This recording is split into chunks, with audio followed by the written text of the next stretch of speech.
लोकसभा निवडणुकीच्या दृष्टिकोनातून साधारणतः किती जागांची तुमची तयारी असेल किंवा हायकमांडशी नेमकी काय चर्चा होईल, कोणत्या मुद्द्यांवरती ही चर्चा होईल? आता आज बैठक आहे, पहिली बैठक आहे, ही सुरुवात आहे आजची. आता सर्वांचं ऐकून घेतलं जाईल. आम्ही आमची बाजू मांडू आणि शिवसेना किंवा आपले उद्धव ठाकरे जे आहेत, पवारसाहेब आहेत, काँग्रेस, तिघांची तर आता महाविकास आघाडी आहेच. बाकीच्यांची चर्चा सुरू आहे, तीसुद्धा चर्चा आज केली जाईल आणि यातून इंडियाची मजबूत मोठ बांधण्याचा आमचा निर्धार आहे. राहुलजींच्या निर्देशाप्रमाणे मला वाटतं की 4% 5% जी काही मतं असतील एखाद्या पक्षाची, तर त्यांनाही सोबत घ्यावे अशी आम्हा सर्वांची इच्छा आहे. सर, काँग्रेसच्या किती जागा लढण्याची लोकसभेसाठी तयारी आहे? कारण 20-22 जागा देखील काँग्रेस मागू शकतं, कारण उद्धव ठाकरे नाही असं आहे. मी जागा मानणार नाही, मी जागा बोलणार नाही आणि इंडियाच्या बैठकीमध्ये जे ठरेल ते आम्हाला मान्य राहील आणि त्या पद्धतीनं आम्ही कामाला लागू.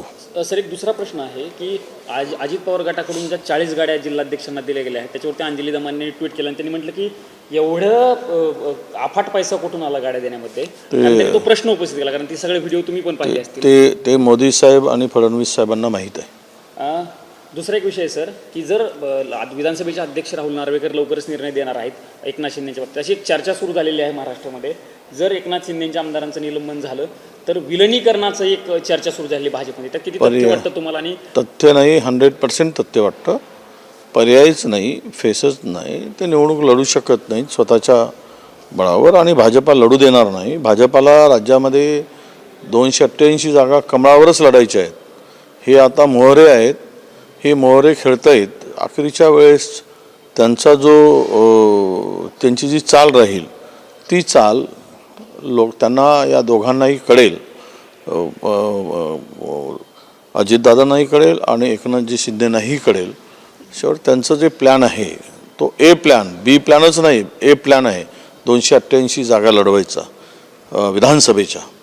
तर लोकसभेमध्येच तुम्हाला कळेल की सगळे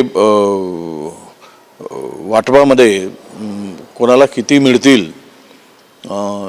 हे सगळं असं म्हणतात की हे सब देखते रह जाएंगे. सर, एक शेवटचा प्रश्न. 2024 श्याम पित्रोदांनी एक वक्तव्य केलेलं आहे की 2024 मध्ये जर समजा EVM बाबतच्या शंका ज्या आहेत लोकांच्या मनात त्या जर दूर झाल्या नाही तर भाजप 400च्या पुढे जाईल. EVM बाबतच्या काँग्रेसने अनेक वेळा आवाज उठवलेला आहे आणि हा मुद्दा श्याम पित्रोदांनी उपस्थित केला. विरोधी पक्ष राहील की नाही असं एक शंका उपस्थित. हे बघा, ज्या लोकांनी EVM तयार केला किंवा EVMची निर्मिती केली ते देश EVMला नाकारतायत आणि VVPAT आल्यानंतर तर सॉफ्टवेअर आलं आहे. सॉफ्टवेअर कधी हॅक होऊ शकतो अशी शंका वर्तवली आहे.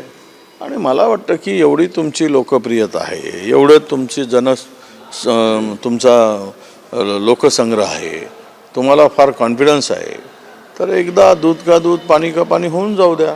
म्हणजे तुमच्या विश्वासार्हतेवरही शिक्कामोर्तब लागेल आणि जनसंग्रह तुमच्या बाजूला आहे, जनमत तुमच्या बाजूला आहे हेही सिद्ध होईल आणि लोकांचे तोंड बंद होतील. एकदा करून टाका असं आमचं त्यांना आव्हान आहे.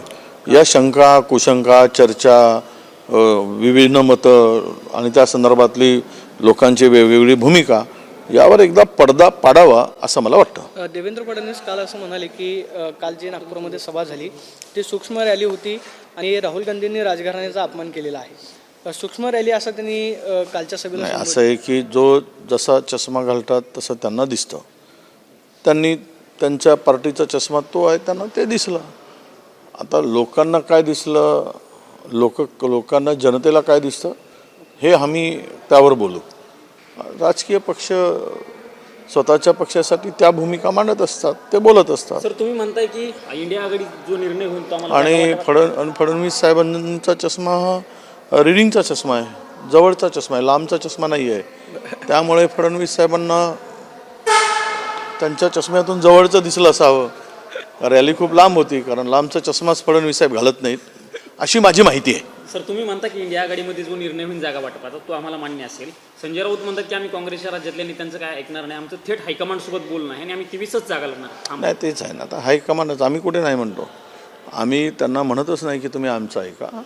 इंडियाच्या बैठकीमध्ये जे ठरेल ते आम्हाला मान्य राहील हेच आम्ही म्हणतो आहे. एकीकडे अदानीबद्दल राहुल गांधी वारंवार बोलत असतात, अदानींच्या सगळ्या प्रश्नाबद्दल उपस्थित चर्चा केली जाते किंवा इंडिया आघाडीतील नेते देखील बोलत असतात. असं असताना शरद पवारांनी आज अदानींनी शरद पवारांची सिल्लोडवरती भेट घेतली. या भेटीकडे तुम्ही कसं बघता?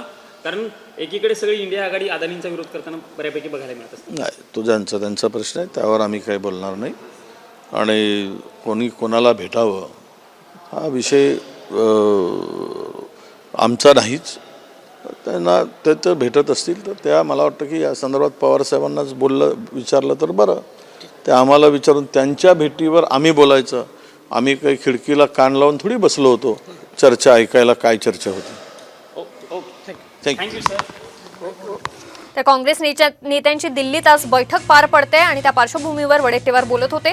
कुणाला सोबत घ्यायचं यावर या बैठकीत चर्चा करू असं वडेट्टीवारांनी सांगितलंय. तर शिंदे स्वतःच्या बळावर निवडून देऊ शकत नाही आणि भाजप लढू देणार नाही असं मोठं विधान विजय वडेट्टीवार यांनी इथे केलेलं आहे. शिंदे गटाचं भाजपमध्ये विलीनीकरण होणार असा विश्वास देखील त्यांनी व्यक्त केला.